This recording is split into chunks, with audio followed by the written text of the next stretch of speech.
La Somalie a annulé tous ses accords avec les Émirats arabes unis le 12 janvier 2026, invoquant des violations répétées de sa souveraineté, notamment l'utilisation non autorisée de son espace aérien. La décision du Conseil des ministres de Mogadiscio met fin à toute coopération, y compris la gestion portuaire et la sécurité et la défense.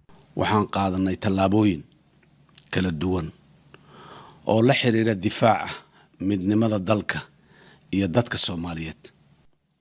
Nous avons pris diverses mesures pour protéger l'unité de notre pays et les droits du peuple somalien. Nous avons collaboré avec les pays et les organisations internationales dont nous sommes membres afin d'obtenir leur soutien à notre juste cause, qui consiste à défendre notre nation contre les violations flagrantes commises par Netanyahou. Il est également devenu nécessaire de prendre les mesures concernant les accords que nous avons conclus avec certains pays et que nous jugeons incompatibles avec l'unité, le bien-être et la souveraineté de la Somalie. Le Conseil des ministres du gouvernement fédéral de Somalie a décidé de mettre fin à tous les accords conclus précédemment avec les Émirats arabes unis, y compris ceux relatifs aux infrastructures, à la sécurité et à la défense bilatérale, comme le stipule la décision du Conseil.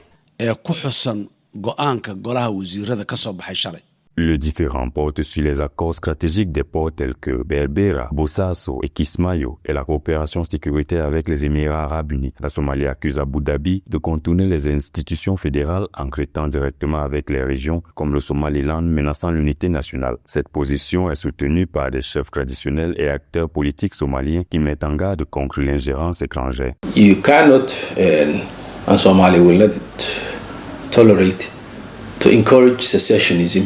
Vous ne pouvez pas, et la Somalie ne va pas le tolérer, encourager le sécessionnisme ou se battre contre les entités subnationales car elles ne font pas partie de la Somalie. Nous voulons que notre souveraineté soit respectée et nous espérons que les Émirats arabes unis arrêtent de se mêler de nos affaires internes et de respecter nos frontières internationales. And respect our international borders. Les répercussions pourraient être importantes tant sur le plan économique que géopolitique. La résiliation de ces accords pourrait perturber les opérations portuaires, la coopération en matière de sécurité et les flux d'investissements étrangers, tout en remodelant les alliances à la compte de l'Afrique.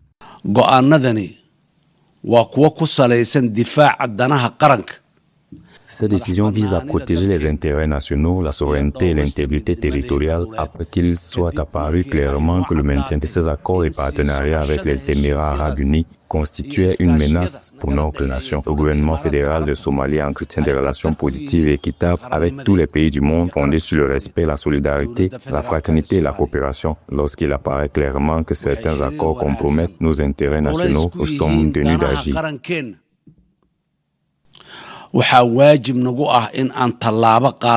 La Somalie insiste sur le fait qu'elle reste ouverte à des partenariats qui respectent sa souveraineté, mais cette décision témoigne d'une position plus ferme à l'égard de l'influence extérieure. Pour les Émirats arabes unis, acteurs régionaux clés, cette annulation risque d'affaiblir leur présence en Somalie, tout en exacerbant potentiellement les tensions régionales liées au statut du Somaliland et à la géopolitique plus large de la mer Rouge.